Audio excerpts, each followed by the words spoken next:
Správna starostlivosť o tetovanie je kľúčová preto, aby to tetovanie po zahojení vyzeralo fakt dobre. Tu je mojich 10 tipov, ako sa starať o tetovanie. Prvý tip je hojivá fólia, respektíve klasická potravinárska fólia. Pokiaľ dostanete hojivú fóliu, tá vie vydržať pokojne aj 5 dní, nemusíte nič riešiť. Tetovanie je v bezpečí, pokiaľ ale už by sa začala fólia odliepať niekde z bokov, už treba zbystriť pozornosť. Ešte to nevadí, ale pokiaľ už by bolo kúsoček tetovania z popotej náplaste vidno, už ju treba dať dole a prejsť na režim umývania, natierania. Pokiaľ dostanete iba klasickú fóliu, tak v tom prípade si ju tam nechajte len tak 4-5 hodín na to zacelenie toho tetovania. Je to len na tú cestu domov, aby ste sa neobtreli o bezdomovca, aby vám tam niečo nenafúčalo a aby sa to tetovanie zacelilo. Keď prídete domov, môžete si ju dať dole a prejdete na režim umývania, natierania. Druhý tip je práve to umývanie. Ráno, večer si tetovanie umývajte antibakteriálnym neparfumovaným mydlom, napríklad Dettol, Protex alebo čisté detské mydlo. Následne, keď si to tetovanie umyjete, samozrejme v kombinácii so studenou vodou, si to tetovanie vysúšte nie v uteráku, ale v papierových utierkách.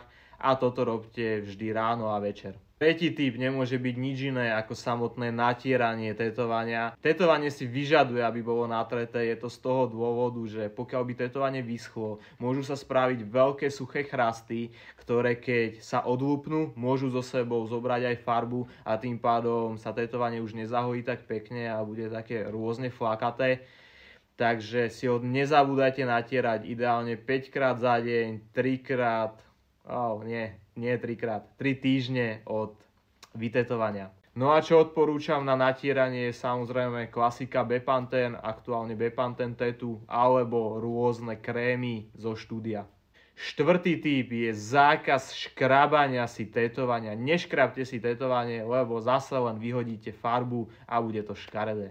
Piatý tip, vyhnite sa máčaniu vo vode, to znamená len rýchla sprcha, žiadne dlhé kúpanie sa. Šiestý tip, žiadne solária a samozrejme slnko, keď trošku prejdete aj v lete po slnku, tak to nevadí, ale nesmiete si to tetovanie, povedzme, opekať. Siedmy tip, vyhnite sa alkoholu, alkohol spomaluje regeneráciu a tým pádom sa vám to tetovanie bude hodiť dlhšie, takže nepite. 8. tip je týždeň bez fitka.